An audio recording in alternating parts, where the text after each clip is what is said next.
হরে কৃষ্ণ। তো আমরা কালকে আলোচনা করেছিলাম, কি আলোচনা করেছিলাম?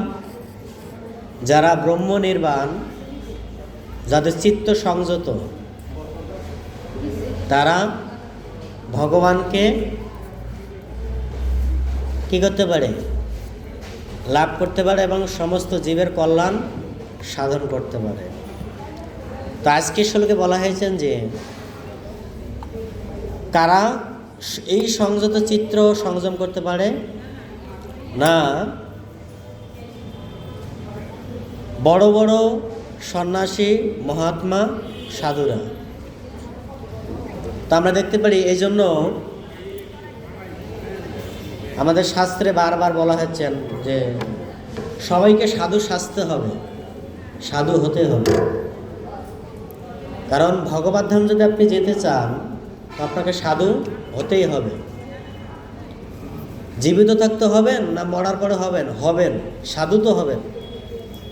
মনে রাখবেন, মৃত্যুর পরও আপনাকে সাধু হতেও হবে। কিভাবে? যখন শ্মশানে নিয়ে যাবে, তিলক দেবে, মালা দেবে, তুলসী পাতা দিবে, ফুল দেবে, চন্দন দিবে, ঠিক আছে, দেবে, কিন্তু সেটা কোনো কাজে লাগবে না। লাগবে? যে ব্যক্তি খেতে পারে না, তাকে যদি আমি এক গাদা খাওয়ান দেই, তাহলে কি লাভ? কি কোনো লাভ হবে? কোনো লাভ হবে না। তা আমাদের জীবিত থাকতে সাধু সাজা উচিত। কেন? এই জীবিত থাকতে যদি আমরা সাধু সাজি, সেটা আমাদের অন্তিমকালে কি করবে? কি হবে? আপনাকে এই যে সংসার ও মহাভয় থেকে পরিত্রাণ দেবে। এই জন্য আমরা ভগবদ্গীতা একটা শ্লোক আছে, শ্লোকটা কি? স্বল্প উপাস্য ধর্মস্য ত্রাত মহত ভয়াৎ। যদি কেউ স্বল্পমাত্র ধর্ম করে, বেশি কিছু করার দরকার নেই, স্বল্পমাত্র যদি ধর্ম করে, তাহলে সেই ধর্মের মাধ্যমে সে অচিরেই ভগবানকে প্রাপ্ত হতে পারে। স্বল্পমাত্রা মানে কি? একাদশী করবে, হরিনাম জপ করবে, তারপরে কি প্রত্যেক দিন বাসায় একটু ভগবানের চরণে তুলসী পাতা দেবে, একটু গোপী চন্দন কপালে ধারণ করবে। এটাকে বলা হয় স্বল্পমাত্রা ধর্ম। আমরা কিন্তু প্রত্যেকটা ব্যক্তি কোনো না কোনো ধর্ম করি, কারো না কারো সেবা করি, করি কি না? করি না? হয়তো আমরা মানুষের সেবা করি না, বিড়ালের সেবা করি, বিড়ালের সেবা করি না, কুকুরের সেবা করি, কুকুরের সেবা করি না, ছাগলের সেবা করি, করি তো সেবা। তা আমরা সেবা ছাড়া কেউ থাকতে পারবো না। কিন্তু বুদ্ধিমান ব্যক্তি বলছেন যে সেবা যেহেতু করবোই, তো ভগবত সেবা করা উচিত। যে সেবাটা আপনাকে কি করবে? অন্তিমকালে কি সুখ প্রদান করবে। কি করে? আপনি অন্তিমকালে যখন ভগবানকে স্মরণ করবেন, ভগবান কি করবে? আপনাকে কাঁধে করে কোথায় নিয়ে যাবেন? তার ধামে যাবেন। তা সেটা ভালো নাকি ছাগল ভেড়ার সেবা করা ভালো? কোনটা? কি মনে হচ্ছে কোনটা? সেটা ভালো, ভগবান সেবাটা করা ভালো। কেন? কারণ আমরা প্রত্যেকটা জীবের স্বভাব, প্রত্যেকটা মানুষের স্বভাব সেবার মনোবৃত্তি। কেননা সেবা তার নিয়ম, তার একটা ওই সেবার প্রতি একটা আসক্তি আছে। যেমন মাতাজিদের কথা বলি, মাতাজিরা যদি, এখনকার মাতাজিরা কি জানি না, বাট গ্রামগঞ্জের মাতাজিরা কি রান্না না করলে তাদের ভালো লাগে না। এখনকার শহরের মাতাজিরা তো রান্না করতে চায় না, কিন্তু এটা তার কি প্রফেশনাল। রান্না আছে কি মাতাজিদের প্রফেশনাল, এটা তাদের একটা স্বভাব সেবা, ঠিক আছে।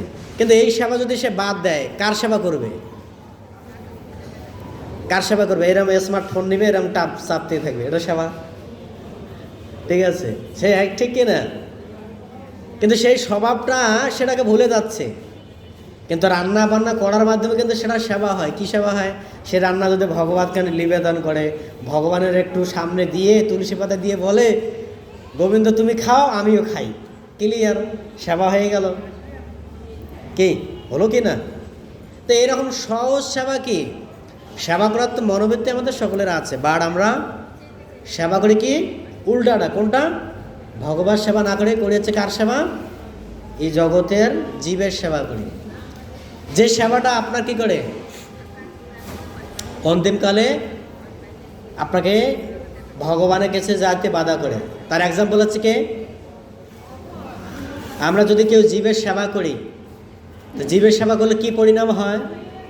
তার এক্সাম্পল হচ্ছেন জড়ভরত। জড়ভরতের নাম শুনছেন তো? হ্যাঁ, জড়ভরত কার সেবা করছেন?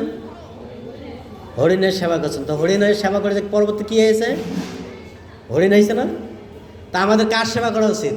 হরিণের সেবা না ভগবান সেবা? ভগবানের সেবা করা উচিত। ভগবানের সেবা করতে বেশি কিছু লাগে? ভগবান কিছুই লাগে না। ভগবান বলছেন কি, আমার সেবা করার জন্য তোমার কি দরকার? ভক্তিটা প্রয়োজন। কি প্রয়োজন? ভক্তিটা প্রয়োজন। ভক্তিটা কোথা থেকে আসে? ভক্তিটা কি আপনার না আমার না ভগবানের? ভগবানের দেওয়ায়। ভক্তিটা কোথায় আছে? আপনার হৃদয়ের ভিতরে সুপ্তভাবে লুকিত আছে, আছে না? দেখবেন ভগবানকে দেখলেই অটোমেটিক একটা কি করে ভক্তি করার মনোবৃত্তি জাগে, জাগে কি না? ভগবানকে যদি আমরা দর্শন করি, ভগবানকে যদি আমরা দর্শন করি, সেই দর্শনের মাধ্যমে কি হয়? ভক্তি জাগে। তো এটা কি আমাদের ন্যাচারাল না? ন্যাচারাল। বাট আমরা কি করি? আমরা সেটা করতে চাই না। কিন্তু যেটা কঠিন, কোনটা কঠিন? কঠিনটা কোনটা? সেটা হচ্ছে বিষয়।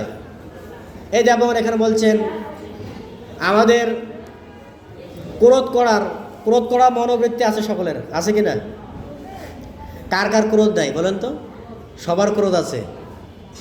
তা ক্রোধটা কি করে ভগবান সেবা লাগা যায় সেটাও জানতে হয়। তারপরে কি? তারপরে কি?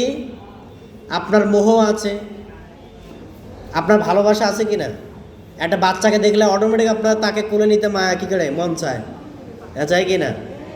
নিষ্পাপ বস্তু, তাকে কোলে নিতে মন চায়, মায়া জাগে, দেখলেই তার প্রতি স্নেহ জাগে। এই স্নেহটাই যদি আমরা পুনরায় ভগবান সেবায় নিয়োজিত করি, এটা ভগবানকে দেখলাম। যেমন আমি আমাদের মায়াপুরে এক মাতাজি আছে, ঠিক আছে? তো মাতাজি একাই 12টা গোপালের সেবা করে। ও মাতাজি যেখানে যায় সব সময় তার কাছে একটা গোপাল থাকবে কোলে। তার সন্তানাদি যা কিছু আছে গোপাল। আর ও মাতাজি যে রুমে গোপাল রাখছে সেই রুমটা এত সুন্দর করে সাজাইছে, এত সুন্দর করে সাজাইছে, যে কেউ দেখলে ওখানে মানে তার ভগবানের প্রতি প্রেম জেগে যাবে।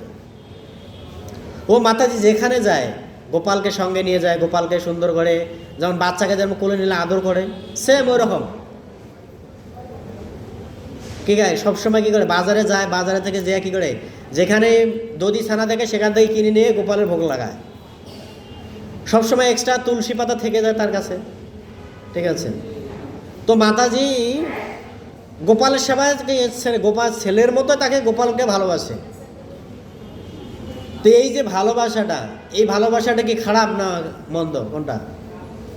এটা হচ্ছে ভালো। কেন ভালো? কারণ এই ভালোবাসাটাই তাকে অন্তিমকালে কি করবে? অন্তিমকালে ভগবানকে স্মরণ করাবে, করাবে কি না? আর যখন আপনি অন্য কাউকে ভালোবাসবেন সেটা ওকে ডাকবেন। এইটা ভগবদ্গীতা একটা শ্লোক আছে, কি বলছেন? জং জং বাপি স্মরণ ভাব ত্যাজ্য কলেবরম। শ্লোকটা পড়েছেন? শ্লোকটা কি বলছেন? আপনি ছোটবেলার থেকে যাকে ভালোবাসবেন তার প্রতি আপনার ভালোবাসা জাগবে, স্নেহ জাগবে, আর সেটাই আপনার মৃত্যুকালে স্মরণ হবে। কি হবে কি না? ট্রাই করে দেখেন একদিন। আমরা কাকে ভালোবাসি বেশি? একটা গল্প বলি। তো এক রাজা ছিলেন। তো রাজা, তার ঐশ্বর্য ছিল এত পরিমাণ ঐশ্বর্য, তার 4টা ছেলে 4টা মেয়ে ছিল। ছেলে মেয়েদের সে ভালোবাসতো না। তার ভালোবাসা ছিল কি? ধন সম্পদের প্রতি, অনেক টাকা পয়সার প্রতি তার ভালোবাসা ছিল, ঠিক আছে? তো রাজা এত ধন সম্পদ হয়েছে, এত ধন সম্পদ হয়েছেন, তার ছেলেরা আবার অনেকেই একজন সাধু হয়েছেন, একজন ডাক্তার হয়েছেন, একজন ইঞ্জিনিয়ার হয়েছেন। মানে আগেরকার তো এই অপশন ছিল না, এখনকার অপশনে আগে ঢুকাই দিচ্ছে ওখানে, ঠিক আছে। তো এই রাজার সন্তান যে যে ক্যাটাগরিতে গেছেন, তো যে সন্তানটা সাধু হয়েছেন সে বলছেন, বাবা আমার তোমার কাছে একটা প্রশ্ন কি, আর এই প্রশ্নটা কি করবা, তুমি মৃত্যুর সময় যাকে দর্শন করবা সেই ব্যক্তিকে এই প্রশ্নটা করবা। আমরা এই জগতের কোনো প্রশ্ন কি ওই ব্যক্তিকে করতে পারি? কখনোই করতে পারি না। তো তখন বলছে যে এই প্রশ্নটা করবা। কি প্রশ্ন? যে এই জগৎ থেকে সুই এবং সুতা আনা যায় কি না। সুই সুতা ছিলেন তো, সুই সুতা দিয়ে মালা গাঁথে, এরকম এই সুতা মালা গাঁথতেছে মাতাজিরা। বলছে এই জগৎ থেকে সুই সুতা আনা যায় কি না, ঠিক আছে। যখন এরকম কথা বলছেন, তো ছেলে তো সাধু, ছেলে চলে গেছে, আর আসে নাই। তো সেই রাজার ধন সম্পদের প্রতি এত আসক্ত, ধন সম্পদ তার এত প্রিয়, এমনকি তার কোনো পারিবারিক অনুষ্ঠানেও যদি খরচ করে, এমন হিসাব করে খরচ করে, কাড়ায় একদম হিসাব, একটাও বেশি যাবে না, ঠিক আছে। কারণ বেশি গেলে সমস্যা তার একদম বুকে লেগে যাবে, ঠিক আছে। তো রাজা বেডে শয়ন পড়েছেন, অসুস্থ হয়ে গেছেন, শয়ন হয়ে গেছেন। সন্তানরা চিকিৎসা করবেন, সন্তানকে বলছে না আমার চিকিৎসা করা লাগবে না, আমি এই অবস্থায় মারা যাবো, আমার চিকিৎসা করে টাকা পয়সা নষ্ট করার দরকার নাই, ঠিক আছে। টাকা পয়সা তো কি নষ্ট করলে কী হবে? চিকিৎসা করতে আমি সুস্থ হব না, তো নষ্ট করার দরকার নেই, থাক, ঠিক আছে। তো রাজা এরকম শয়নে গেছেন, রোগ বেঁধে গেছেন, অন্তিমকালে মারা গেছেন। এখন মারা যাওয়ার পরে কি পরিণাম হয়েছেন? যা তার আসক্তি কিসে ছিল? ধন সম্পদের প্রতি। এখন মারা গেলে তার চিন্তা কি হবে? ও টাকা করে চিন্তা করছে, তা পরবর্তী জীবনে কি হয়ে আসছে? সাপ হয়ে আসছে। তো সাপ কি করে? ধন ঐশ্বর্য পাহারা দেয়, যেখানে ধন ঐশ্বর্য থাকে সেখানে সাপ থাকে। তো এখন সেই আর 3 ছেলে মেয়ে যে আছে, তো রাজা স্বপ্নে ছেলে মেয়েদের বলতেছে, দেখো আমি তো অনেক কষ্ট করেছি, অনেক ঐশ্বর্য কি করেছি, পেয়েছি, অনেক ঐশ্বর্য লাভ করেছি, কিন্তু আমি সেটা কোনো কাজে ব্যবহার করিনি। তাই তোমরা কি করো, ওই ঘরে যাও, ওই ঘরের কোনায় দেখো আমি মাটির নিচে ধন ঐশ্বর্য পুঁতে রেখেছি, সেখান থেকে বের করে আমার জন্য কিছু ধর্মকর্ম করো। এখন ছেলে মেয়ে বহুদিন পর টাকা পয়সা পাইছে, ধর্মকর্ম করবে। ছেলে মেয়ে কী করেছেন? তোর বাপ সাপ হয়ে পাহারা দিচ্ছেন, তো কী করেছেন? সাপকে মানুষ দেখলে কি করে? লাঠি দিয়ে পিটাই মারবে। ও কি আদর করবে? না, ছেলে মেয়ে কী করেছেন? লাঠি দিয়ে একদম সাপটাকে মেরে সোজা করে রেখেছেন, ঠিক আছে। তো সোজা করে রেখে ধন সম্পদ যা আছে সব বের করেছেন। ধন সম্পদ পায়া এত খুশি ছেলে মেয়ে, এত খুশি। বাবা যে বলছে, যেটা কি বলছে বাবা, যে আমার জন্য কিছু ধর্মকর্ম করে নাই। পরের দিন আবার স্বপ্ন দেখাইছে সে বাপে, বুঝে আরে তোমরাই আমাকে মারলা, আমি তোমাদের বাবা সাপ রূপে এসে আমি সেই ধন ঐশ্বর্য পাহারা দিচ্ছি, আর তোমরাই আমাকে মেরে ফেললা। এখন আর কি বলছে, এখন আর একটু কমসে কম একটু কর্ম করো, আমার জন্য পিণ্ডদান দাও, ঠিক আছে। কিছু সাধু সন্ত বাসায় নিয়ে আসো, ঠিক আছে। এ আর কোথায় আনবে? ধন ঐশ্বর্য পাইছে, ওর স্বপ্নের কথা কেউ মনে রাখে? যেমন দেখবেন আমরা ভোরের বেলা যদি স্বপ্ন দেখি, কেউ মনে থাকে? কি স্বপ্ন দেখেছি মনে থাকে? ও থাকে না, ও ভুলে যায়, ঠিক আছে। আর ভুলে গেছে মানে ঐশ্বর্য শেষ। এইভাবে বাপ প্রত্যেক দিন স্বপ্নে ঘুমের ঘরে দেখায়, কেউ আর করে না। পরে তাকে কি করেছেন?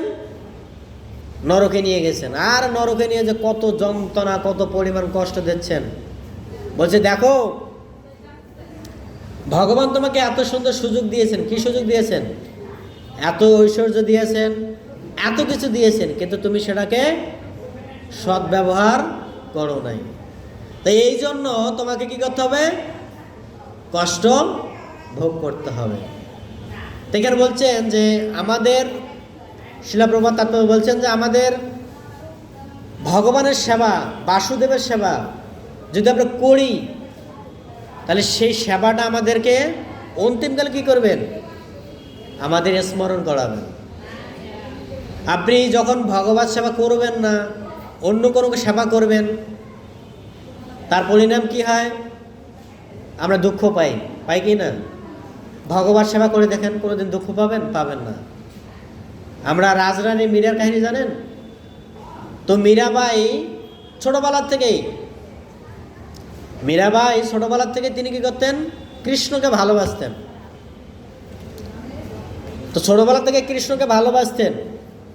কৃষ্ণকে ভালোবেসে তিনি এত কৃষ্ণ প্রেমের প্রতি আকৃষ্ট হয়েছেন, এই জগতের মানুষের সাথে তার বিবাহ দিয়েছেন।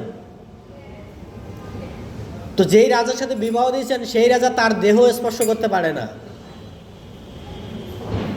কেন? কারণ মীরাবাইয়ের পুরো দেহটাই চিন্ময়ের পরিণত হয়ে গেছেন। যখনই তার স্বামী তার দেহটাকে স্পর্শ করতে যায়, তখনই কি হচ্ছে? মীরাবাইয়ের দেহ একদম ব্রহ্মজ্যোতি সেখান থেকে প্রকাশ হয়। তখন তার স্বামী এত ক্রোধ হয়ে গেছে, বলছে তোমাকে বিবাহ করেছে কি জন্য? আমি তোমাকে বিবাহ করেছে কি জন্য? আমার এই রাজ্য আছে, এই রাজ্যের কি করে বংশ বিস্তার করতে হবে, রাজ্য দেখাশোনা করার লোক লাগবে, ঠিক আছে? তো তোমাকে তো আমি স্পর্শ করতেই পারতেছি না। তো মীরাবাই এত সুন্দর ভক্ত ভগবানের, এত সুন্দর, মীরাবাই কি করতেন? 24টা ঘন্টায় তার স্বামী এত মারতো, তাকে এত মারতো, ঠিক আছে, এত মারতো, মারার পরও মীরাবাই কখনো সেটাকে কষ্ট মনে করেনি। তো বাধ্য হয়ে তার স্বামী তাকে কি করেছেন? বলছে তুমি আজকেই আমার রাজভবন পরিত্যাগ করবা। পরিত্যাগ করে কোথায় যাবা? আমি অদূরে একটা তোমার নামে মন্দির বানাইছি, সেই মন্দির তুমি ভজন করবা। তা আমরা দেখতে পারি যে মীরাবাই ছোটবেলার থেকে তিনি ভগবত সেবা করতেন। আর এই ভগবত সেবা করার কারণে তিনি কি পেয়েছেন? ভগবানকে লাভ করেছেন। কিন্তু এই জগতে তিনি এত কষ্ট পেয়েছেন, তার কাছে সেটা কষ্ট হয় নাই। এমনকি এই জগতের মানুষ তাকে মারার জন্য বড় বড় পাথর নিক্ষেপ করতেন, আর সেই পাথর কি হতেন? সেই পাথর মীরাবাইয়ের কাছে যেতে যেতে পুষ্পে রূপান্তরিত হতেন। কেন? কারণ ভগবান তাকে সেই পুষ্প দিয়ে সদরে বরণ করেন। মানুষ, জড়জগতের মানুষ তাকে পাথর নিক্ষেপ করতেছে, আর সেই পাথর কি হচ্ছে? পুষ্পে রূপান্তরিত হচ্ছে। তা আমরা দেখতে পারি যে ভগবত সেবার কোনো বিকল্প নেই। আপনি আজ হোক আর 100 বছর পরে হোক, আপনাকে ভগবত সেবা করতেই হবে। যদি আপনি ভগবত ধামে ফিরে যেতে চান, ভগবত ধামে যদি ফিরে যেতে চান, তাহলে আপনাকে ভগবত সেবা করতে হবে, না হলে তো আপনি ভগবত ধামে ফিরে যেতে পারবেন না। জড়জগতের সেবা করলে তো আপনি দুঃখ পাবেন কি না? এই জগতে যত সেবা আছে আপনি করেন, দুঃখ পাবেন। ভগবত সেবা করেন, আপনি আনন্দ পাবেন। আপনি এই জগতে যত সেবা আছে করেন, তার বিনিময়ে কি পাবেন? শুধু দুঃখ পাবেন, ক্লেশ পাবেন কিনা? আর আপনি ভগবত সেবা করেন, সেখানে কি পাবেন? চিন্ময় আনন্দ পাবেন, যে আনন্দটা আপনি এই জগৎ থেকে পাবেন এবং অন্তিমকালে ভগবানের কাছেও ফিরে যাবেন। তা ভগবত সেবা করার কোনো কি লজ আছে? বরংস আরো উপকার আছে। কি উপকার? অন্তিমকালে আমার দর্শন হবে। কার দর্শন? ভগবানের দর্শন। আর এই জগতে থাকার পরেও আমি সেটা কি করব? সুখ অনুভব করব। আপনি এই জগতে যত মানুষের সেবা করেন না কেন, আপনি সুখ পাবেন না। কিন্তু আপনি ভগবান সেবা করেন, ভগবান সেবা করলে আপনি সুখ পাবেন। ঠিক আছে? তাই এখানে বলছেন যে শ্রীল প্রভুপাদ বলছেন যে আমাদের সমস্ত বাসনা, আচ্ছা আমাদের বাসনা কি পরিপূর্ণ হয়? কি মনে হয় আমাদের বাসনা পরিপূর্ণ হয়? কোনো বাসনা পরিপূর্ণ হয় না। একটা চাই আর একটা বৃদ্ধি, আর একটা চাই আর একটা বৃদ্ধি হয়। তো পরিপূর্ণ হচ্ছে? পরিপূর্ণ হচ্ছে না। বাসনা কখন পরিপূর্ণ হবে? যখন আপনি সমূলে বাসনাকে উৎপাটিত করবেন। উৎপাটিত মানে কি? একদম ছিঁড়ে ফেলে দেবেন। কিভাবে? ভগবান সেবা করার মাধ্যমে আপনার সমস্ত বাসনা উৎপাটিত হবে। মানুষ যত দুঃখ কষ্ট পায়, এই যত দুঃখ কষ্ট পাওয়ার কারণ হচ্ছে কি? বাসনা। বাসনা কি না? আমি যদি কোনো বাসনা না করি তাহলে আমি দুঃখ পাবো কি? পাবো না। কিন্তু আমি বাসনা করেই বলে তো দুঃখ পাচ্ছি কি না? যখন ওই বাসনা করলাম পূরণ হলো না, তা পূরণ হলো না হলে দুঃখ পাচ্ছি কি না? আরে আমি এত চেষ্টা করলাম, এত কিছু করলাম, তারপর আমার সেটা পূরণ হলো না, আর কথা। এই তো হয়ে গেছে দুঃখ। হ্যাঁ, দুঃখ হয়ে গেছে। আর যখন আমি বাসনা করলাম না, না ভগবান আমাকে যা দিয়েছেন, এই জন্য ঈশ্বর উপনিষদে বলা হয়েছে, কি বলছেন? ঈশা ব্যবসা ইদাম যৎকিঞ্চে জগতম তেন ত্যক্তাম ভুঞ্জিতে মা কচ্ছ সিদ্ধি গণম। ভগবান যাকে যেটুকু দিয়েছেন, আমরা যদি সেটুকুর মধ্যে সুখে থাকি তাহলে তার জীবনে কোনো দুঃখই থাকে না। ভগবানকে আমাদের কম দিয়েছেন? কি কম দিয়েছেন? ঢাকা শহরে ফ্ল্যাট ভাড়া বাসা নিয়ে থাকতেছি, ডাল ভাত খাচ্ছি কি না? ডাল ভাত খাচ্ছি, খাওয়ার পরে কি আরামসে ঘুমাচ্ছি, দিন যাচ্ছে। ঠিক আছে, এই দিন যাচ্ছে, এতে যদি সন্তুষ্ট থেকে আমি ভগবানকে ভজনা করি যে ভগবান আমাকে যা দিয়েছে ভালো দিয়েছে, এর থেকে আমার আর কোনো কিছু দরকার নাই, তাহলে আমরা এতে সুখী কি না? সুখী। বাট আমাদের চাহিদাটা কি? না, এতে হবে না, আরো লাগবে। ঠিক আছে, আরো লাগবে বলেই তো আমাদের দুঃখটা বেশি হয়। এই জন্য আমাদের কি করতে হবে? বাসনাটাকে সমূলে উৎপাদিত করতে হবে। কার মাধ্যমে? ভগবান সেবা করার মাধ্যমে। আপনি ভগবানের সেবা করেন, ভগবানের সেবা করার মাধ্যমে এই বাসনাগুলি আস্তে আস্তে কি হবে? ডেবে যাবে। আপনি ভগবান সেবা করবেন না, জড়জগতের সেবা করবেন। জড়জগতের সেবা করা মানে কি? খালি বাড়বে চাহিদা। কিরকম? এক সময় আকবর বীরবলকে প্রশ্ন করেছেন। কি প্রশ্ন? এই প্রশ্ন করেছেন এরকম যে বীরবলকে আকবর বলছেন, মানুষের যখন অন্তিমকাল শয্যায়, শয়ন শয্যা পর্যন্ত যায়, তখন তার কোনো বাসনা থাকে না। ঠিক আছে, তার কোনো বাসনা থাকে না। আর বীরবল কি বলছেন? যে না মহারাজ, এটা আপনার ভুল ধারণা। যে মৃত্যুর পথযাত্রী তারও বাসনা থাকে। কি রকম বাসনা? তো আকবর বলছে না, এটা আমি বিশ্বাস করি না, তোমার এই কথাটা কি ফাউল কথা। যখন একটা মানুষ বেডে শয়নে থাকে, রোগ ব্যাধি হয়, তার কি বাসনা থাকে? তার কোনো বাসনা থাকে? যেমন একজন ব্যক্তির প্যারালাইসিস হয়েছে, বেডে শয়নে আছে, তার কোনো বাসনা থাকতে পারে? থাকতে পারে না। কিন্তু তার বাসনা আছে। কি বাসনা আছে? বীরবর বলছে যে মহারাজ, আপনি যদি এর প্রমাণ পেতে চান তো আমি যে শর্ত দেব সেই শর্তের মোতাবেক আপনাকে রাজি হতে হবে।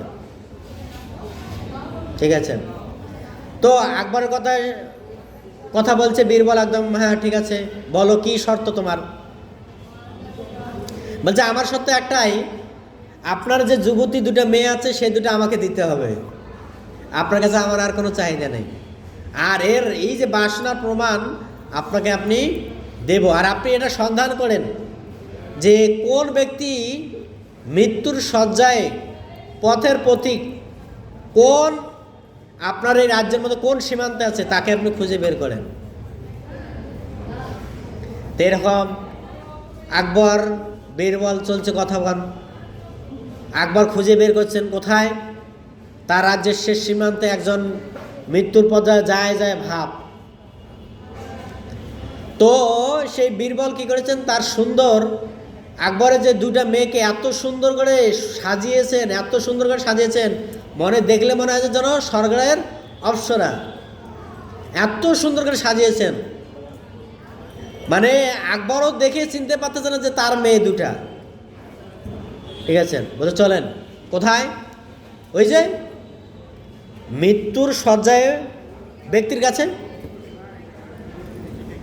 ঠিক আছে, গেছেন, আকবর গেছেন, বীরবল গেছেন, সমস্ত সৈন্য শান্ত গেছেন। তো যখন একটা ব্যক্তি শয়ন থাকে, তার দৃষ্টিটা কোন দিকে থাকে, সবসময় পায়ের দিকে থাকে, থাকে কি না? এদিক ওদিক তাকাতে পারে না, কারণ তার দৃষ্টিটা সবসময় ওই দিকে থাকে। তো বীরবল কি করেছেন, আকবরের সেই মেয়ে দুটাকে ওই ব্যক্তির পায়ের কাছে দাঁড় করে রেখেছেন, দাঁড়িয়ে রেখেছেন। আর ওই ব্যক্তি, মৃত্যু সজ্জায় ব্যক্তি, খালি ওই মেয়ে দুটার দিকে এত হা করে তাকাই আছে।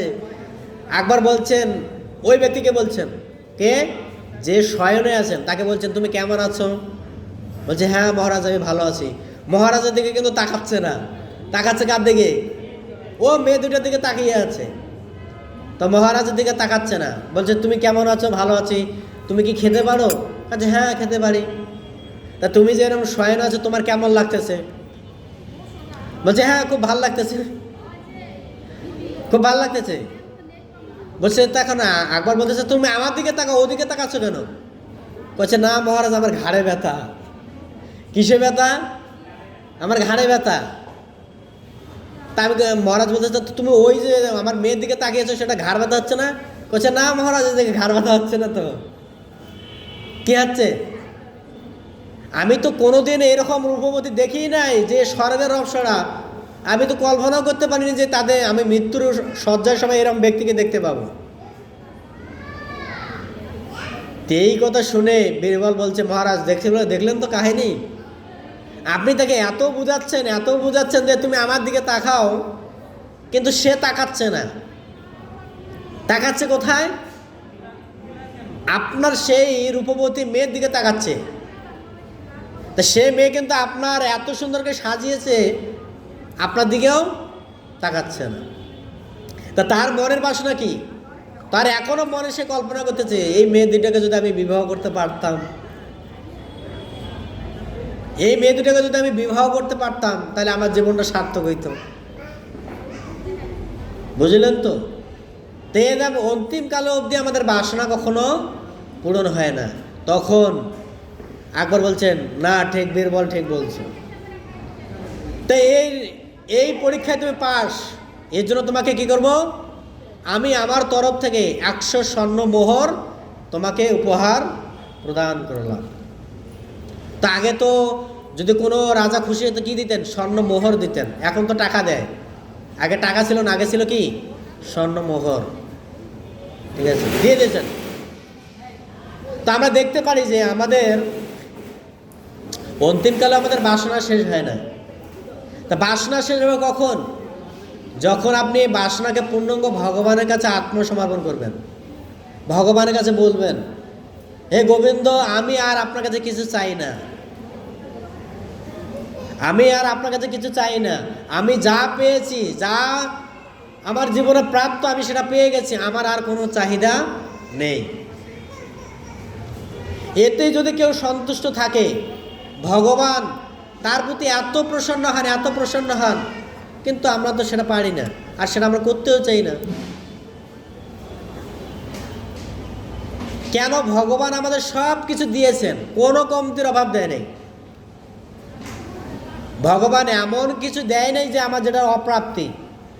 কোনটা দেয়নি বলেন? ভগবান আমাদের কোনটা দেয়নি? ছোটবেলা থেকে মানে জন্ম থেকে শুরু করে মৃত্যুর অবধি কোনটা কমতি রাখছেন? কোনোটা কমতি আছে? কোনোটাই কমতি নেই, সব কিছু পূরণ হয়ে গেছে। কেউ যদি এই বাসনাটা কি করতে পারে, পরিবর্তন করতে পারে, কীরকম? যে ভগবান আমি যদি আপনার ধামে যেতে পারতাম, বৃন্দাবনে যেতে পারতাম, মথুরায় যেতে পারতাম, ভগবান সেটাও পূরণ করবে। আপনি বাসনা করে দেখেন, ভগবান এরকম বাসনা আপনি করে দেখেন, ভগবান আপনার সেই বাসনা পূরণ করবে। ভগবান কোনো কমতি রাখে না। কিন্তু আমরা কি জড়জগতের বাসনা নিয়েই ব্যতিব্যস্ত, বাট আমরা বাসনাকে কন্ট্রোলে করতে চাচ্ছি না। এটা দেখেন তো, যার যত এই জগতের বাসনা সে তত দুঃখে আছে। ও মনে করছে এটা পূরণ হয়ে গেলে মানে সুখে হবো, এরকম না।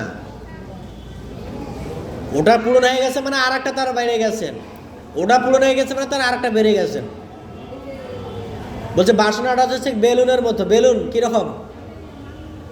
বেলুনকে আপনি যত হাওয়া দেবেন তত ফুলবে। ও কমবে না ফুলবে? ফুলবে। সেম বাসনাটা সেম, আপনি যত বাড়াবেন ও তত বাড়তেই থাকবে, বাড়তেই থাকবে, ও কমবে না। আপনি সাধারণ একটা লজিক দেখেন না, আপনি যদি কোনো ব্র্যান্ডের কাপড় ইউজ করেন, আপনি কোনো নর্মালি ভ্যান থেকে কাপড় কিনে আপনার পরলে সেটা ভালো লাগবে না, লাগবে? আপনি টেলাই করে দেখেন, ভালো লাগবে? লাগবে না। তখন আপনার মনে কি হবে? ধরকে ফকিরনি ফকিরনি ভাব লাগতেছে। আমার কি দরকার? ব্র্যান্ডের জিনিস দরকার। ব্র্যান্ডের জিনিস কি? ভিতর থেকে যাব, একটা গেঞ্জি কিনবো 5,000, 7,000, 10,000 পরবো, দেখতে একটা স্মার্ট স্মার্ট ভাব লাগবে। আর একটা ভ্যান থেকে কি 100 টাকা দিয়ে গেঞ্জি পরে কেমন দেখায়, ওর ওটা মনে প্রসন্ন হবে না। কারণ সেটা তার একটা অভ্যাসের পরিণত হয়ে গেছেন। এর পরবর্তী থেকে ও কোনো নর্মাল জিনিস পরতে পারে না। কি পারে? ওই ব্যক্তি নর্মাল জিনিস পরতে পারে না। কেন পারে না? কারণ সেটা তার কাছে এটা মানে বিবেকে বাধা দেয় যে এটা কি নর্মাল জিনিস পরতেছি। ঠিক আছে? তা আমাদের বাসনা কখনো পরিপূর্ণ হয় না, আমাদের বাসনা সবসময় অপরিপূর্ণ থাকে। কিন্তু আমাকে যেটুকু দিয়েছে আমরা সেটুকু যদি সন্তুষ্ট থাকি, বললাম শ্লোকে কি বলছেন? ঈর্ষা ব্যবসা ইদাম যৎকিঞ্চ জগতম। ভগবান যাকে যেটুকু দিয়েছেন সেই বাসনা যদি সন্তুষ্ট থাকে, তাহলে পৃথিবীতে তার মতো সুখী কেউ হবে না। বাট সুখে আমি নিজেই থাকতে চাই না, আমি নিজেই কষ্ট পাই, আমি নিজেই দুঃখ পেতে চাই, তাই না? আমি নিজেই দুঃখকে আহ্বান করি, দুঃখ আসো। সুখকে কি বলি? তুমি ভাগো। আমরা নিজেরাই দুঃখকে আহ্বান করি যে আসো, তুমি আসো। আরে যার ওই অতিরিক্ত ঐশ্বর্য আছে সে ঘুমাতে পারে কি? ঘুমাতে পারে? হ্যাঁ, ঘুমাতে পারে না। ও টেনশনে থাকে। কি টেনশনে? কোন সময় না ডাকা দেশে গলাকান ছুরি ধরে। কে? কোন সময় না আমার ঘরটা ডাকা দিয়ে ইয়ে করে যায়। কারণ কি? লক্ষ্মী এমন একটা বস্তু যে কেউ তাকে ধরে রাখতে পারে না, কোনো না কোনো কারণবশত সে চলে যাবেই। লক্ষ্মীর ভাইয়ের নাম কি? হ্যাঁ, বিষ। বিষ মানে কি? দুঃখ। আপনি তাকে ধরে রাখতে পারবেন না, আপনি যতই চেষ্টা করেন না কেন। আপনি যদি তাকে অসৎ কাজে ব্যবহার করেন তাহলে সে আপনাকে বিষ প্রদান করবে। বিষ মানে কি? দুঃখ প্রদান করবে। পাচ্ছি কি না দুঃখ? হ্যাঁ, পাচ্ছি তো। অতিরিক্ত ঐশ্বর্য আপনার জন্য সুখের ঘুম হারাম হয়ে যাবে। ভগবান যেটুকু দিয়েছেন এতে আমি সন্তুষ্ট থাকলে আনাপ। সুখ আমার মতো সুখী আর কেউ নাই পৃথিবীতে। আমার অতিরিক্ত চাহিদার কারণে আমি দুঃখ পাচ্ছি, দুঃখকে আমি আহ্বান করতেছি। এখানে তাই বলছেন যে কি বলছেন? কাম ক্রোধ শূন্য সংযত চিত্ত ব্যক্তি কি করেন? আত্মতত্ত্বজ্ঞ হন। আমরা যদি আমাদের বাসনাকে সংযত করতে পারি, অটোমেটিক তার আত্মতত্ত্ব জ্ঞান আসবে, না ঠিক আছে, ভগবান আমাকে যা দিয়েছেন এতে ভালো, এতেই ভগবানকে আমি ধন্যবাদ জানাই, এতে ভগবানকে আমি বিশেষ কৃপা মনে করি, এতেই আমার আনন্দ, আর এতেই আমি কি খুশি, আমার সংসারে আর কোনো কিছু দরকার নেই। কিন্তু আমি তো সেটাই না, আমি দরকার আরও কিছু। তাই বলছেন যে সর্বত্রভাবে অচিরেই ব্রহ্ম নির্মাণ লাভ করেন। কারা ব্রহ্ম নির্মাণ লাভ করেন? যারা সাধু হবেন। এই জন্য আমরা বারবার বলি সাধু হতে। আমি প্রথমেই শুরু করেছি, আমি অন্তিমকাল হলো আমাকে সাধু সাজতেই হবে। তা আমার ছোটবেলা থেকে অভ্যাস করা হচ্ছে সাধু সাজা উচিত। মৃত্যুকালে সাধু সেজে লাভ আছে? মৃত্যুকালে তিলক দিয়ে লাভ আছে? মৃত্যুকালে গলায় মালা দিয়ে লাভ আছে? কোনো লাভ নাই। তা আমার জীবিত থাকতে আমি এগুলো করি নাই, সাধু সাজি নাই। আইজ হোক আর 100 বছর পরে হোক, আপনাকে সাধু সাজতেই হবে। তা আমাদের বুদ্ধিমান ব্যক্তি কি করবে? ভগবদ্গীতা ভগবান কি বলছেন? অন্তকালে চ মামে স্মরণ মুক্তা কলে বরম। মৃত্যুকাল কখন স্মরণ হবে? যখন আপনি ছোটবেলা থেকে অভ্যাস করবেন। ছোটবেলা থেকে মানে কি? এখন শুনেছেন মানে এখন থেকে অভ্যাস না, অনেক সময় অপচয় হয়ে গেছে, অনেক কিছু গেছে। আমি এখন থেকে অভ্যাস করবো যে আজকের থেকে আমি ভগবানকে ডাকবো, ভগবানের নাম করব, ভগবানের গোপী চন্দন কপালে ধারণ করব। এইটাই, এই সাধুর মনোভাবটাই আপনাকে অন্তিমকালে কি করবে? ভগবানকে দর্শন প্রদান করাবে। দর্শন প্রদান না করি সমস্যা নাই, কমসে কম ভগবানের কি গায়ে দুধ এসে তো কমসে কম আমাদের আর একটা মানব জীবন দেবে। ভগবত ধামে যেতে দরকার নাই, কমসে কম পরবর্তী জীবনে আর একটা মানব জীবন তো পাবো। আমরা সেটাও করতে চাচ্ছি না। এখন যদি মানুষকে বলা হয় যে আপনি প্রভুর বয়স তো হয়ে গেছে, এখন হরিনাম করেন, কি বলবে? কি বলবেন? মাতাজি হরিনাম করেন? যারা হরিনাম করেন না তাদেরকে যদি বলা, কি বলবে? প্রভু এখন সময় নেই। আর সময় নাই, সময় কোন সময় যাবে টেরও তো পাইবেন না, কোন দিকে সময় যাইবে গা। ঠিক আছে? তাই আমাদের কি করতে হবে? অন্তিমকালে কমসে কম ভগবানকে স্মরণ হয়, এই জন্য হরিনাম করতে হবে। এই জন্য আমাদের তিলক কপালে ধারণ করতে হবে। তিলক কে কে দেন কপালে? আপনি একাই দেন, আর কেউ তো দেয় না। তিলক দিতে হবে, ভগবানের গোপীচন্দন ধারণ করতে হবে কপালে। এছাড়া আপনি কখনো শুদ্ধতা পাবেন না। গোপী পদরেণু দাস ও অনুদাস। গোপীর পদরেণু কোনটা? তিলক হচ্ছে গোপিকার পদরেণু। রেণু মানে কি? ধূলিকণা। এই যে বৃন্দাবনে এই গোপীচন্দন, এটা হচ্ছে গোপীর পদরেণু। এই পদরেণু যদি আমরা কপালে ধারণ করি, ভগবান তো আপনাকে কি করবেন? সমস্ত বিপদ থেকে রক্ষা করবেন।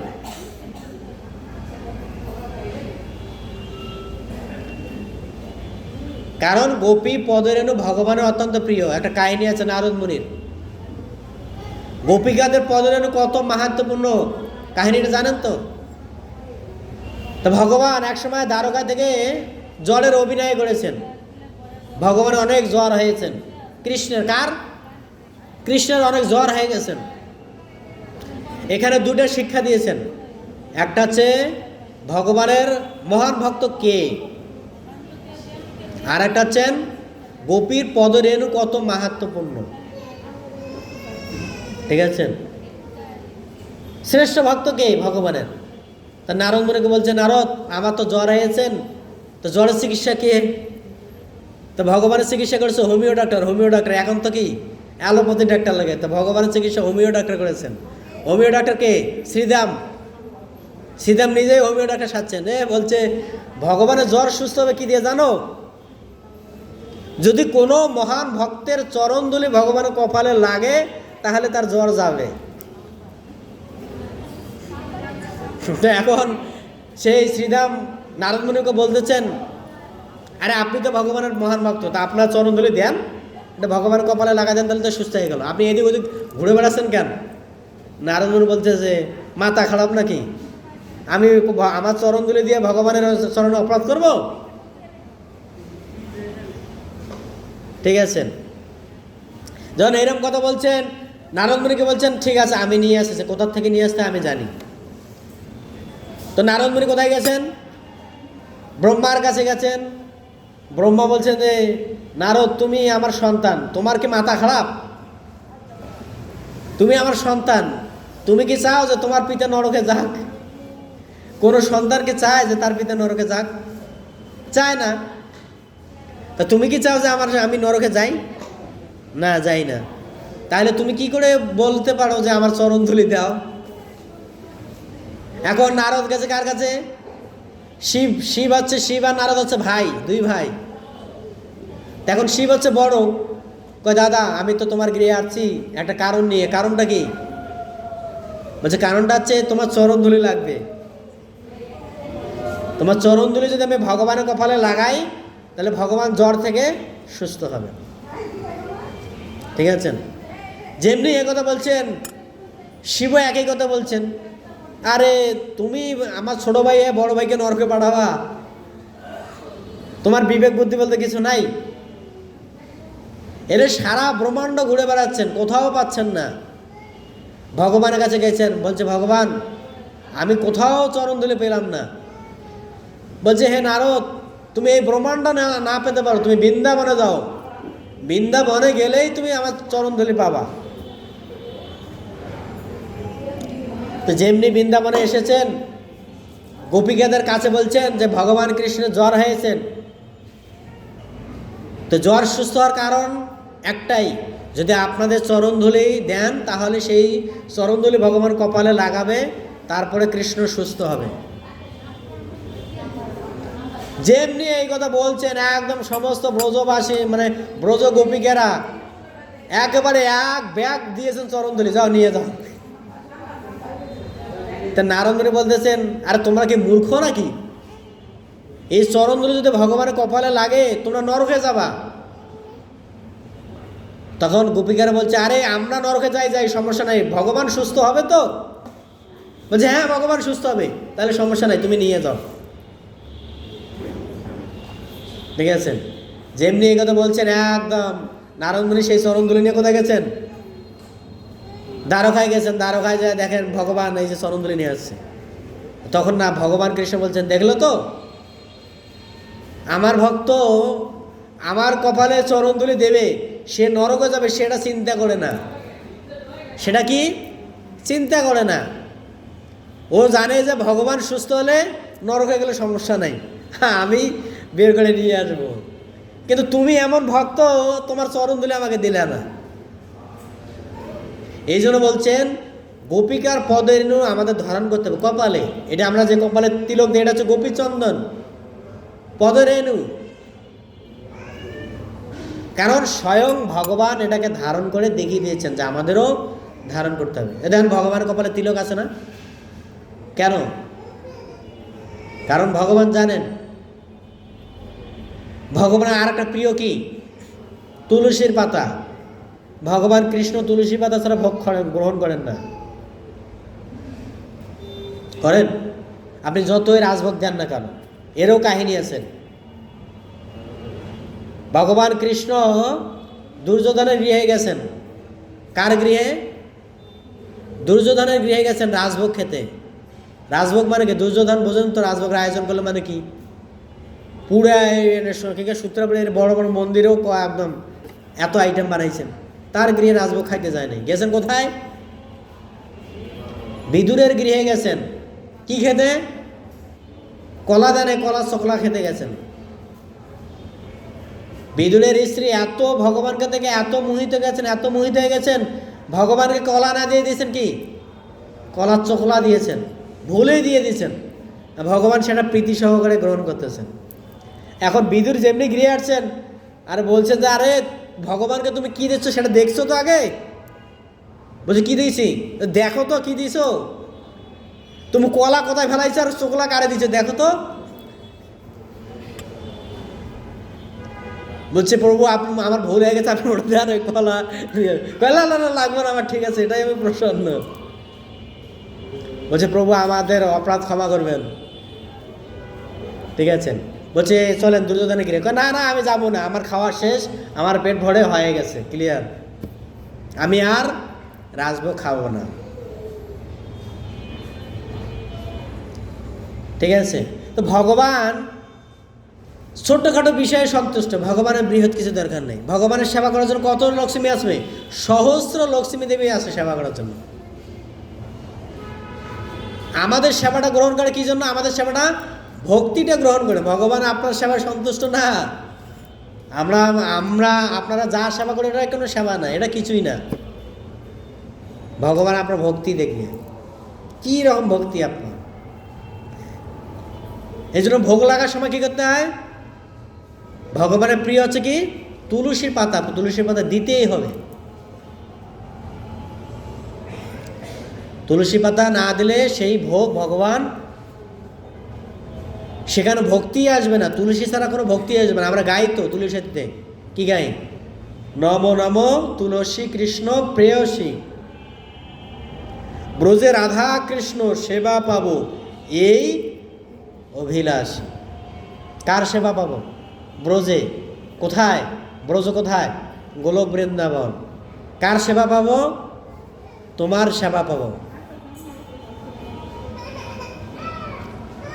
তা ভগবানের সেবা পেতে গেলে তুলসীকে লাগবেই। গেল তুলসী মালা কেন আমরা ধারণ করি? তুলসী মালাও কেন আমরা ধারণ করি? এরও মাহাত্ম্য আছে। ভগবান তো গেল, তুলসী গেল, গোপীচন্দন গেল, তুলসী গেল আর গোপীচন্দন গেল, তুলসী মালা কেন ধারণ করি? এটা গান গাইছেন কি? একটা ভয়, এই নামটা পরিচয় ভজন আছেন, তুলসীরা হার না পড়ে যে সার, কি কোথায় বাস? কোথায় বাস? হ্যাঁ, জমালয়ে বাস। কে গাইছেন? নরোত্তম দাস ঠাকুর গাইছেন, ভজনটা গাইছেন, তুলসীর হার না পড়ে যে সার, জমালয় বাস তার। এই জন্য আপনি যখন আপনার পিতার পিণ্ডদান দেন, দেখবেন শুদ্ধ সাত্ত্বিক ব্রাহ্মণ আপনাকে এগুলো করাবে, তুলসী মালা পড়াবে, তিলক করাবে, তারপরে কি উত্তুলি পড়াবে, তারপরে কি করবে? আপনাকে মন্ত্রের মাধ্যমে পবিত্র করাবে। আপনার দেহটা তো অপবিত্র, ঠিক আছে, এগুলো করাবে। আর যদি তালে মালে ব্রাহ্মণ ঘাড়ে বসে, তাহলে তার কিছু লাগবে না। বসো, আইসো, বসো, বইয়া লাও, জল লাও, শুরু করো।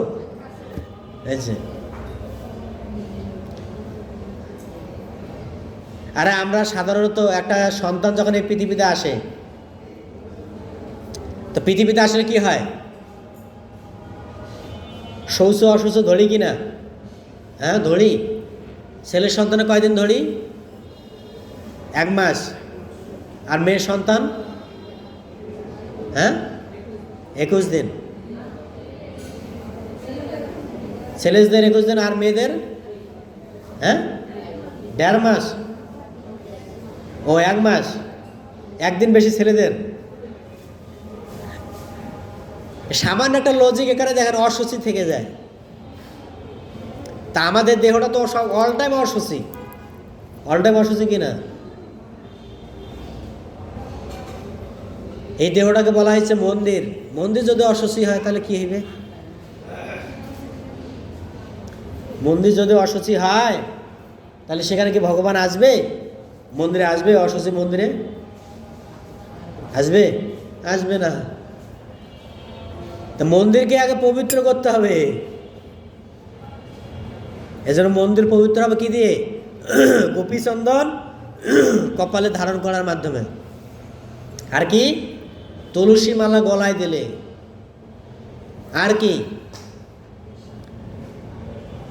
এই দুটা হচ্ছে ভগবানের প্রিয়। আর যদি আমরা তুলসীর মঞ্জুরি খাই, কাশি হলে তুলসীর মঞ্জুরি খাবেন, কাশি হলে হোমিও চিকিৎসা, আগে কিন্তু খাইতো গ্রামগঞ্জে, এখন কিন্তু খায় কিনা জানি না, এখনও খায়। দেখবেন যার কাশি হবে তুলসী মঞ্জুরি খাবো, কাশি পালাই যাবে। এটা কিন্তু একদম লজিক ঔষধ, ঠিক আছে। এই জন্য বলছে 3টা লাগবেই, তুলসী মালা, গোপীচন্দন, আর হচ্ছে কি তুলসীর পাতা, ভগবানের একটা প্রিয় বস্তু। দেখেন বলছেন ভগবান সেবা করতে গেলে আমাদের এটা পবিত্র হতে হবে।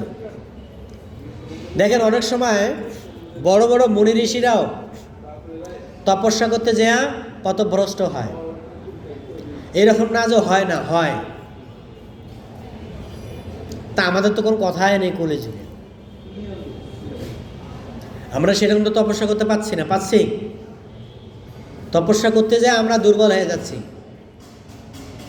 ঠিক আছে। কারণ তপস্যা করার আমাদের সেরকম মেজরিটি নাই। এক জায়গায় বসে আমরা একটু ভগবানের নাম করবো, সেটাই আমাদের শক্তিটা নাই। ভগবানের নাম করতে কি লাগে? কোনো কিছুই লাগে না, কিন্তু সেই জায়গায় বসে যে আমরা নামটা করবো সেটাও আমাদের এনার্জিটা নাই। এক জায়গায় বসে হরে কৃষ্ণ কৃষ্ণ কৃষ্ণ হরে হরে, হরে রাম রাম রাম হরে হরে, এই মন্ত্রটা যে জপব সেই এনার্জিটাও আমাদের নাই। আছে? দেখবেন ঘুম থেকে ওটা সোজা দৌড়াইবে কোথায়? কর্মে ব্যস্ত। তাই তো আমাদের কি কর্মে আমরা সিদ্ধি লাভ করি না। কর্ম সিদ্ধি লাভ করতে হলে ভগবানকে আগে প্রণাম করা উচিত। কর্মটা আসে কার থেকে? ভগবানের কাছ থেকে আসে না? তো কর্ম যদি ভগবানের কাছে গেছে তাকেই আগে প্রণাম করা উচিত। যিনি কর্ম সৃষ্টি করেছেন তার কাছে আত্মসমর্পণ করা উচিত। হে ভগবান, কর্ম করতে যাচ্ছি, আপনি কৃপা করেন, সুস্থ সুন্দরভাবে যেন কর্মটা সাধন হয়, হয় কি না? তাহলে কর্মটা সাধন হবে। যে কর্ম সৃষ্টি করেছে তাকেই তো আমি প্রণাম করলাম না। আর কর্মে যেই তো দেখবেন গ্যামজাম শুরু হয়ে গেছে না শুরু?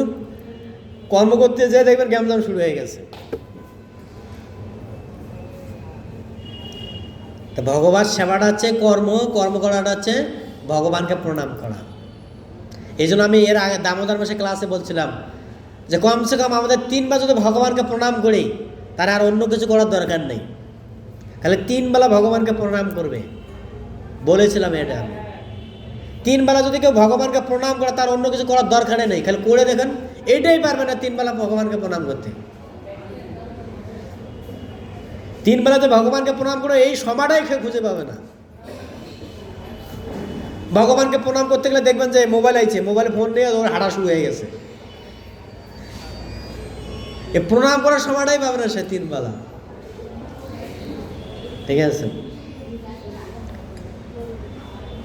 মন্দিরে আসার তো দূরের কথা, মন্দিরে অনেক যারা আসে তারা তো ভাগ্যবান। অনেক লোক আছে, হাজার হাজার লোক আসে মন্দিরে ধার দিয়ে যাবে, মন্দিরও এসে প্রণাম করবে সে সময়টাও খুঁজে পায় না, মন্দির ঢোকেও না। আপনারা তো আসছেন, আপনারা তো ভাগ্যবান, ঠিক আছে। কেন বললাম না? ভগবানকে প্রণাম করার তার সময়টাই খুঁজে পাবে না সে। আর এই সময়টা না পাওয়ার কারণে পরবর্তীতে সে ভগবানের ধারে যাইতে লজ্জা পায়। দেখবেন যাদের বয়স হয়ে গেছে, কোনোদিন ভগবানের মন্দিরে যায় নাই, কোনোদিন ভগবানকে প্রণাম করে নাই, সে ভগবানের কাছ থেকে লজ্জা পায়। ও মন্দির উঠে প্রণাম করতেও লজ্জা পায়। হ্যাঁ, হয় কি না? কোনোদিন মন্দিরের ধারে যায় নাই, কোনোদিন মন্দিরকে প্রণাম করে নাই, সেই ব্যক্তি ভগবানের কাছে যাইতে লজ্জা পায়। এই জন্য গানই আছে একটা, কি গান? এবে না ভজিলে যশোদা সুত চরণে পড়িবে লাজে। মানে অন্তিমকালে তুমি লজ্জা পাবা, ভগবানকে প্রণাম করতে তোমার লজ্জা লাগবে।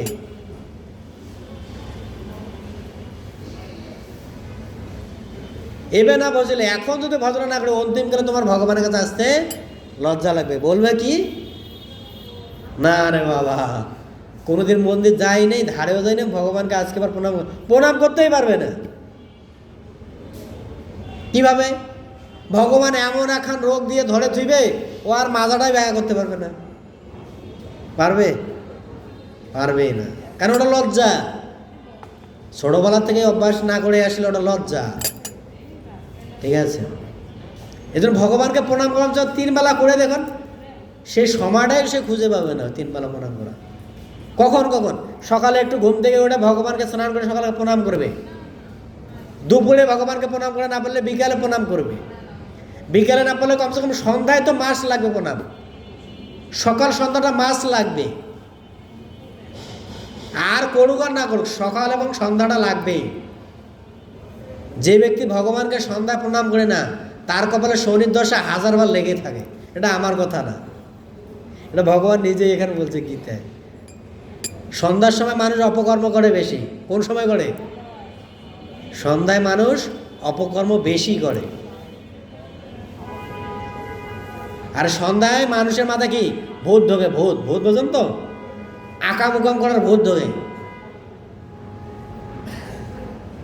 সকালবেলায় ঘুম থেকে উঠে ভগবানকে প্রণাম করলে আপনার মন শান্ত থাকবে, একদম শীতল হয়ে যাবে। ঠান্ডা জলে স্নান করলে কীরকম লাগে?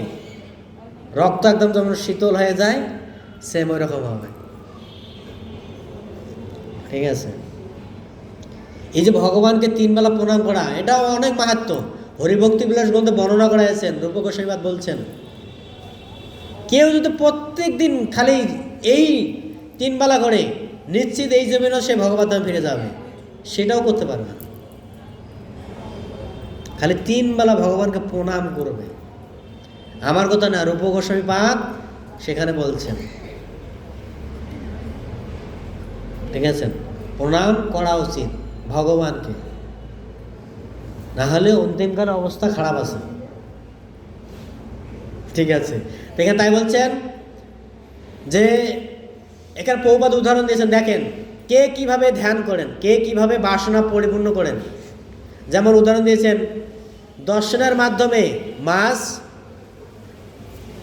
কি পালন করেন? তার বাচ্চাকে ভরণ পোষণ করেন। আর কচ্ছপ কি করেন? কচ্ছপ তার বাচ্চাকে ভরণ পোষণ করেন ধ্যানের মাধ্যমে। কচ্ছপ কি করেন? ডিম দেখবেন ও বালুর মধ্যে পেড়ে রাখে, আর এসে ধ্যান করে কোথায়? জলের মধ্যে বসে বসে ধ্যান করে। ও ঠিক ওই টাইম বুঝতে পারে যে তার বাচ্চা বেড়ে গেছে, ও নিয়ে যাবে। ঠিক আছে, আর একটা বলছেন, পাখিরা তাদের সন্তান প্রতিপালন করেন কিভাবে? উড়ে উড়ে। তাই এখানকে সেটাকে বলা হয়েছে, আমিও তাই করি হে পদ্মনাভ, আমিও তাই করি। আমরা তো কি সব কিছুর মাধ্যমে করি, দৃষ্টি তাকাই, তারপর কি কর্মের মাধ্যমে ভরণ পোষণ করতেছি, ধ্যান করলেও করতে পারি। আমাদের তো কোনো কমতির অভাব নেই, সব কিছু আমরা পারি। তা মানুষকে কি বলা হয়েছেন? সর্বশ্রেষ্ঠ জীব। অন্য অন্য বস্তুর এটা পারে না, মানুষই একমাত্র এই বস্তুগুলো পূরণ করতে পারে। তা মানুষকে কি বলা হয়েছেন? সর্বশ্রেষ্ঠ জীব। তাই আমাদের মনে রাখতে হবে যে যদি আপনি এই প্রকৃত দুঃখ কষ্ট থেকে পরিত্রাণ চান, যদি আপনি পরিত্রাণ চান, তাহলে আপনার বাসনাকে কন্ট্রোলে আনতে হবে। আপনার বাসনাকে যেখানে আছে ওই অবস্থায় স্থির রাখতে হবে, আর বাড়ানো যাবে না। যদি আপনি প্রকৃত দুঃখ থেকে পরিত্রাণ চান, তাহলে আপনাকে বাসনাকে কন্ট্রোলে রাখতে হবে, না হলে আপনার অবস্থা খারাপ হয়ে যাবে। বাসনা কখনো আপনি পরিপূর্ণ করতে পারবেন না। আপনি ছোটবেলায় আমাদের বাসনা কী ছিল? বাবা একটা চকলেট দিত, কি সেটাই আমি সন্তুষ্ট থাকতাম। আর যখন আস্তে আস্তে বড় হচ্ছে, তখন চাহিদাগুলো কি আস্তে আস্তে বাড়াচ্ছি। স্মার্টফোন লাগবে, স্মার্টফোন হয়ে গেছে কমপ্লিট, এখন কি লাগবে? কোটি কোটি টাকা লাগবে। কোটি কোটি টাকা হয়ে গেছে কমপ্লিট, এখন কি লাগবে? না, অনেক কিছু লাগবে। ছোটবেলা আমরা ছিলাম না, কি ছিলাম কিনা? একটা বাবা যদি চকলেট দিত, কান্না করলে চকলেট দিত, আর চকলেট দিলে কি সন্তুষ্ট। বাচ্চা অধিক সন্তুষ্ট, আর বাবার কাছে কোনো কিছু চাইবে না, শেষ। ওতেই সুখী। সেম, আমাদের বাসনা যত বাড়াবো তত আমাদের কপালে দুঃখ থাকবে। চাই ভগবান আমাদের যা দিয়েছেন এতে যদি আমরা সন্তুষ্ট থাকি, আজকের মূল শিক্ষা সেটাই, যদি আমরা সংযত থাকতে আমাদের বাসনা সংযত রাখতে পারি, নিশ্চিত আমরা যা পেয়েছি এতেই সুখী থাকবো, আর কোনো কিছু দরকার নাই। ঠিক আছে? কারণ ভগবদ গীতায় 2য় অধ্যায় সেই কথা বলছেন। 2য় অধ্যায় কত নম্বর শ্লোক? 20 নম্বর শ্লোকে বলছেন, বাসাংশে জিন্নানি যথা বিহায়। কি? বাসাংশে জিন্নানি যথা বিহায়। আমাদের পোশাক, বাসনাকে পোশাকের মতো চলবেই, নিত্য নতুন চাইবেই। ঠিক আছে? তো আমাদের বাসনা যা আছে, যা পেয়েছি, যা ভগবান দিয়েছেন এতেই সন্তুষ্ট থাকি, এই আশা ব্যক্ত করে আজকের মধ্যে এখানে সমাপ্ত করছি। আমার টাইম ওভার হয়ে গেছে। হরে কৃষ্ণ। তো আপনারা